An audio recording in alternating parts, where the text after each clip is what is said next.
Mon cheval n'écoute rien. Ah, il fait semblant de rien comprendre. Pourtant il sait, mais il ne veut pas obéir. Si tu es propriétaire de cheval, il y a de grandes chances que ces phrases te soient déjà passées par la tête. En tout cas, moi, ça m'est arrivé de très nombreuses fois. Bienvenue dans ce nouvel épisode de mon podcast La Voix des chevaux. Aujourd'hui, nous allons réfléchir ensemble afin de mieux comprendre notre cheval. Est-ce qu'il ne nous écoute pas ou plutôt est-ce qu'il ne nous comprend pas? Ça fait vraiment une très grande différence. Il y a quelque temps, j'accompagnais une cavalière avec son cheval au travail au sol. Rien de particulier, rien de spectaculaire. Juste, elle demande d'avancer à son cheval, mais son cheval ralentit et s'arrête et il recule. Et là, elle soupire en me regardant, elle me dit « Ah, tu vois, il n'écoute pas ». On s'est arrêté là pour réfléchir ensemble et observer ce qui s'est passé. Son corps, son énergie, l'utilisation de ses aides, le moment où elle a relâché la pression. Et très vite, on s'est rendu compte d'une évidence, c'est que le cheval, il n'a pas désobéi, mais il cherchait à comprendre et il n'a pas vraiment compris ce qu'elle lui avait demandé. Imagine un instant que tu te retrouves dans un pays dont tu ne parles pas la langue. Quelqu'un te donne des consignes, te dit quelque chose et va de plus en plus vite et parfois avec des gestes contradictoires, il élève la voix. Tu essayes de deviner, tu proposes une réponse, mais c'est pas celle qui est attendue. Comment est-ce que tu te sentirais? Probablement pas très bien, un peu confus, sous pression, stressé. Eh bien, il faut te dire que nos chevaux vivent très souvent ce genre de situation. Non pas parce qu'ils font exprès, mais parce que le message qu'ils reçoivent n'est pas toujours clair pour eux. Dans cet article, je te propose de changer légèrement de point de vue, pas pour te remettre en question durement, ni pour chercher une faute, mais pour mieux comprendre ce qui se joue réellement dans la communication avec ton cheval. Nous allons explorer ensemble 3 éléments clés qui influencent directement la compréhension du cheval. La lisibilité de l'humain, le timing et la cohérence des demandes. Parce qu'un cheval qui ne comprend pas ne peut pas bien répondre. C'est logique. Et très souvent, sans le vouloir, c'est nous qui devenons flous. Lorsqu'un cheval ne répond pas comme on l'attend, le premier réflexe est souvent de penser qu'il désobéit, qu'il teste, qu'il fait exprès. Et pourtant, du point de vue du cheval, les choses sont très différentes. Un cheval n'a aucune intention morale. Il ne cherche ni à provoquer, ni à défier, ni à prendre le dessus. Son cerveau n'en est pas capable. Il ne fonctionne pas comme le nôtre. Il n'analyse pas une situation en termes de bien ou de mal, de bonne ou de mauvaise volonté. Il agit simplement en fonction de ce qu'il perçoit et de ce qu'il a appris. Le cheval apprend par association, il fait en permanence des liens entre ce qu'il ressent dans son corps, ce qu'il perçoit de son environnement et les conséquences de ses actions. Et lorsqu'une demande est claire, cohérente et répétée de manière identique, le cheval apprend très rapidement. En revanche, lorsque la demande est floue ou contradictoire, il se retrouve face à une énigme. Et que le fait le cheval face à une énigme? Eh bien, il teste, il hésite, il propose autre chose. Parfois, il ralentit, il s'arrête, il recule. Ou il peut aller jusqu'à se défendre, fuir, ou même, pour certains chevaux, se figer. De l'extérieur, ces réactions peuvent donner l'impression qu'il n'écoute pas. Mais en réalité, ce ne sont souvent que des signes d'un cheval qui ne comprend pas ce qu'on attend de lui. Un cheval ne fait jamais n'importe quoi. Il répond toujours à ce qu'il perçoit à l'instant T avec les informations qu'il a à disposition. Si la réponse n'est pas celle que nous espérions, ce n'est pas un manque de respect, c'est une information précieuse et nous indique que quelque part dans la chaîne de communication, le message n'est pas passé comme nous l'imaginions. Et c'est là que le regard peut changer. Non pas pour se juger ou se dire qu'on fait mal les choses, mais pour se poser une autre question bien plus constructive. Qu'est-ce que mon cheval a compris de ma demande? Dans la relation avec le cheval, la responsabilité de la clarté nous revient à nous, humains. Parce que le cheval, il n'a pas choisi d'être avec nous, mais c'est nous qui l'avons choisi. Et c'est une formidable opportunité d'améliorer la communication. Un cheval qui comprend devient beaucoup plus calme, beaucoup plus disponible, beaucoup plus coopératif. Ça change vraiment notre relation. Et pour que cela arrive, la première étape consiste à observer, non pas ce que fait le cheval, mais comment nous, on lui parle. Donc le premier axe dont on va parler, c'est la lisibilité de l'humain. Quand un cheval ne répond pas comme on l'attend, on a souvent tendance à se focaliser sur ce qu'il fait. Pourtant, dans la majorité des situations, la clé se trouve ailleurs, dans ce qu'il perçoit de nous. Pour le cheval, nous sommes une partie de son environnement. Et comme pour tout son environnement, il nous lie en permanence. Il regarde notre posture, notre énergie, notre intention, souvent bien avant que nous fassions quelconque geste avec nos outils. Donc c'est important d'être clair avant de demander. Avant même de penser à comment demander quelque chose à son cheval, il y a une question essentielle à se poser. Est-ce que moi, je sais exactement ce que je lui demande? Est-ce que tu sais précisément quelle réponse tu attends? Est-ce que tu sais reconnaître le moment où ton cheval est en train de donner la bonne réponse? Par exemple, un exemple tout simple, avancer. Oui, mais avancer combien de pas? Dans quelle direction? À quelle vitesse? Avec quelle énergie? Maintenant ou dans quelques secondes? Toutes ces questions-là, elles peuvent nous paraître des détails, mais en fait, c'est très important. Parce que pour nous, ça nous semble des fois évident, mais pour le cheval, non, ça peut pas l'être si on ne lui communique pas tout ça. Et si nous n'avons pas une image claire dans notre tête de ce que nous voulons lui demander, c'est impossible pour le cheval de deviner. Et un cheval qui ne comprend pas une demande n'est pas lent ni têtu, il fait simplement face à un message qui n'est pas complet, qui n'est pas précis. On sait que chez le cheval, la communication est avant tout corporelle. Bien avant qu'on utilise un licol ou une longe, il observe d'abord notre position du corps, notre regard, notre niveau de tension ou de relâchement, notre intention. Et ça, c'est important d'en prendre conscience. Dans un troupeau, les chevaux ne s'expliquent pas avec des mots, ils utilisent leur posture, leur orientation, leur énergie, leur espace personnel. Et un cheval dominant n'a pas besoin de toucher pour déplacer un autre cheval. Il se grandit, il oriente son corps, il affirme son espace, et l'autre cheval comprend. Avec nos chevaux, c'est exactement la même chose. Si ton corps dit avance, mais que par exemple ton énergie hésite ou retient, le message devient contradictoire. Le cheval alors reçoit deux informations opposées et c'est plus laquelle il faut suivre. Donc ce n'est pas totalement une question technique, c'est aussi une question de cohérence de notre corps. Et il y a aussi une chose à prendre conscience dans le langage corporel, c'est tous les gestes parasites que nous faisons. Par exemple, quand nos mains bougent, quand notre corps s'agite parce que par exemple on veut réorganiser nos outils, donc du coup on va peut-être faire bouger la longe, le stick va se lever parce qu'on veut reprendre la cordelette. Donc tout ça c'est des gestes qu'on peut dire parasites. Donc on n'attend rien du cheval à ce moment-là, mais on lui communique quand même quelque chose avec ces gestes parasites. Donc c'est important d'en prendre conscience et de les limiter au maximum. Parce que pour nous, c'est de simples ajustements, mais pour le cheval, ce sont vraiment des informations. Et lorsqu'elles s'accumulent, elles créent du bruit, comme du bruit dans un message. Un peu comme si vous étiez au téléphone et puis qu'il y a des grésillements, vous n'entendez pas bien ce que la personne vous dit, c'est à peu près ça que le cheval vit. Il n'est pas sûr de savoir si ça le concerne ou pas, ce qui se passe.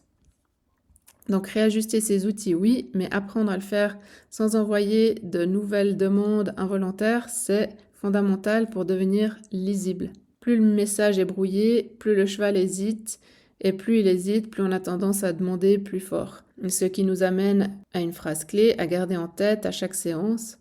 Avant de demander plus fort, il faut demander plus clairement. La lisibilité de l'humain est souvent la première pièce du puzzle lorsque la communication avec le cheval se complique.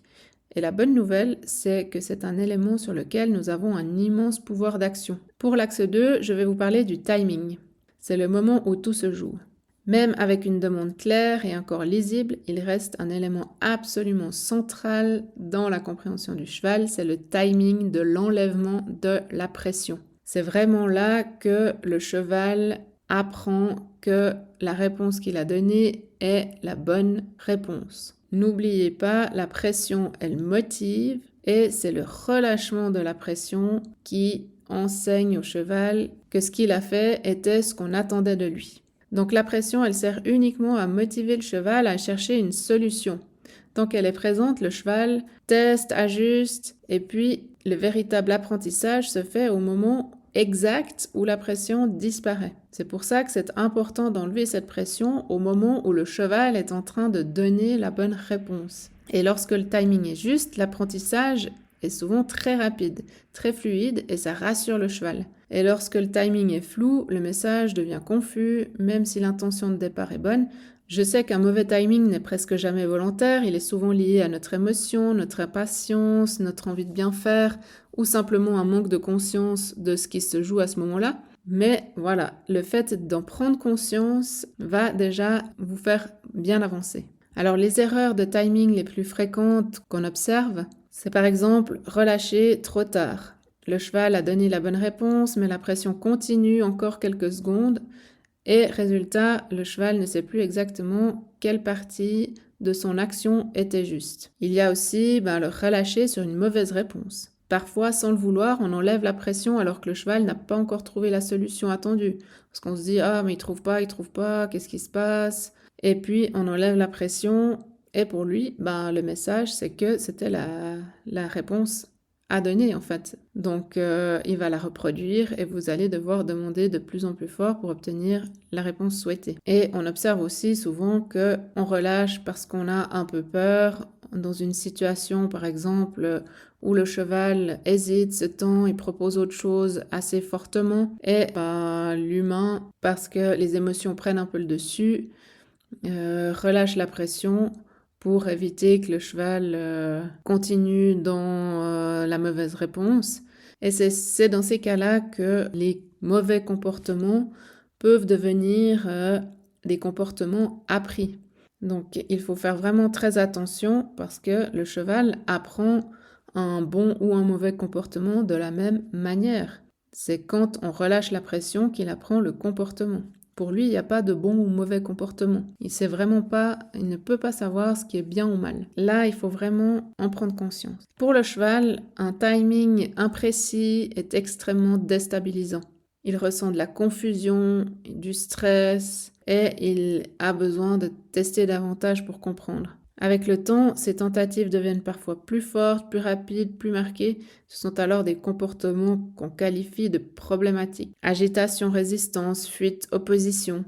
Mais là encore, le cheval ne fait pas exprès. Il cherche simplement une solution pour trouver du confort dans un environnement qu'il ne parvient pas à lire clairement. Un bon timing apporte de la sécurité. Un timing flou crée de l'incertitude. Et même avec un bon timing, si le message change tout le temps, le cheval se perd.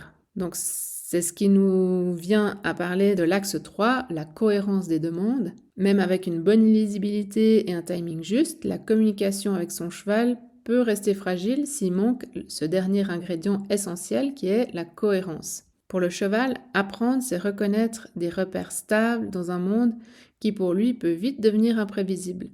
La cohérence lui permet de se dire « je sais ce qui est attendu, je sais comment y répondre », et je sais que cette réponse va fonctionner demain, après-demain, tous les jours. Donc pour ça, c'est important de bien avoir conscience qu'un code ne doit être égal à qu'une seule réponse. Un code ne peut pas correspondre à plusieurs réponses. C'est un principe simple et fondamental. Un code n'est égal à qu'une seule réponse. Par exemple, si une pression vers l'arrière signifie reculer, cette pression-là ne pourra pas un jour signifier autre chose que reculer. Si une action donnée sert à tourner, elle ne peut pas parfois demander une flexion, parfois demander un déplacement des épaules, parfois autre chose. Sinon, le cheval n'a pas la possibilité de savoir exactement à 100% que ce qu'il fait est la réponse attendue. Si le même signal est associé à plusieurs réponses possibles, le cheval se trouve face à une loterie. Il ne peut plus être sûr de gagner. Et lorsqu'un cheval n'est pas complètement sûr de la solution, il se sent en insécurité. Et un cheval qui ne comprend pas, n'est pas lent, il est souvent confronté à des messages qui changent de signification. Le cheval a besoin aussi de répétition pour ancrer ses apprentissages, elle le rassure. Répéter un code clair dans les mêmes conditions, avec les mêmes conséquences, permet au cheval de construire des repères solides. Et c'est ces repères-là qui sont la base de 3 éléments essentiels dans la relation. La confiance, le cheval sait qu'il peut trouver la bonne réponse. La motivation, il va oser proposer car il sait que ses efforts seront compris. Et la disponibilité mentale, il aura moins d'incertitude, moins de stress et plus de présence. Un cheval qui évolue dans un cadre cohérent n'a pas besoin de se défendre, de se crisper ou d'anticiper. Il peut se concentrer sur la tâche demandée sans crainte de se tromper. Mais la cohérence peut rester fragile, souvent sans qu'on s'en rende compte. Et cela se produit par exemple lorsque les demandes changent d'un jour à l'autre, lorsque les codes varient selon l'humeur de l'humain, où l'intensité ou la signification d'un signal change en fonction de l'émotion du moment. Par exemple, un petit exemple tout simple, lorsque je vais chercher mon cheval au parc, je vais lui demander de marcher à côté de moi comme quand je suis sur un paddock pour travailler. Si quand je vais le chercher au parc, il peut marcher comme il veut, traîner derrière ou me dépasser, et puis que quand je suis sur le paddock, je lui demande de marcher à côté de moi et que je réajuste à chaque fois qu'il me dépasse ou qu'il traîne, là, je n'ai plus de cohérence. Donc je dois me comporter la même chose lorsque je suis en train de travailler le cheval ou lorsque je suis juste avec lui et que je me déplace d'un point A à un point B. Parce que sinon, pour le cheval, ces variations sont très difficiles à interpréter et petit à petit, il cesse de proposer. Il hésite davantage, il devient plus passif ou au contraire plus réactif. Et le résultat est souvent le même, le cheval n'ose plus proposer par peur de se tromper. Or, un cheval qui n'ose plus proposer est un cheval qui se déconnecte mentalement, et c'est exactement l'inverse de ce que nous recherchons dans une relation basée sur la compréhension et la coopération. Il y a plusieurs signes qui te montrent que ton cheval ne comprend pas. Lorsque la communication avec lui se complique, il y a certains signaux qui reviennent très souvent. Apprendre à les reconnaître permet d'agir plus tôt et surtout de changer de stratégie avant que la situation ne se dégrade. Par exemple, l'hésitation. Un cheval qui hésite n'est pas un cheval lent. Il ralentit, s'arrête, regarde ailleurs, semble réfléchir. Cette hésitation traduit souvent une question intérieure très simple. Qu'est-ce que tu attends exactement de moi ? Plus la demande est floue, plus l'hésitation augmente. Le cheval cherche la réponse qui lui permettra de trouver du confort. Il y a aussi les réponses à côté. Parfois, le cheval répond, mais pas comme prévu.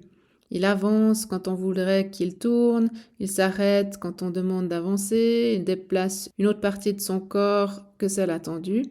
Ces réponses à côté ne sont pas des provocations, elles indiquent que le cheval a compris qu'une réponse est attendue, mais il ne sait pas encore bien laquelle. Il y a aussi les chevaux qui luttent contre la pression, qui résistent très fort, qui nous poussent, qui se contractent, qui accélèrent ou qui s'opposent. Cette lutte est souvent interprétée comme un refus, mais en réalité, elle apparaît fréquemment lorsque le cheval ne comprend pas comment s'en sortir autrement. Un cheval qui ne comprend pas peut devenir tendu dans son corps, agité, nerveux, incapable de se poser, ou au contraire complètement figé, comme absent. Ces réactions opposées ont pourtant la même origine, un trop-plein d'informations ou un message impossible à décoder. Certains chevaux aussi évitent purement et simplement la situation. Ils s'éloignent, traînent les pieds, ils trouvent toujours une bonne raison pour ne pas être disponibles. L'évitement est une stratégie d'autoprotection.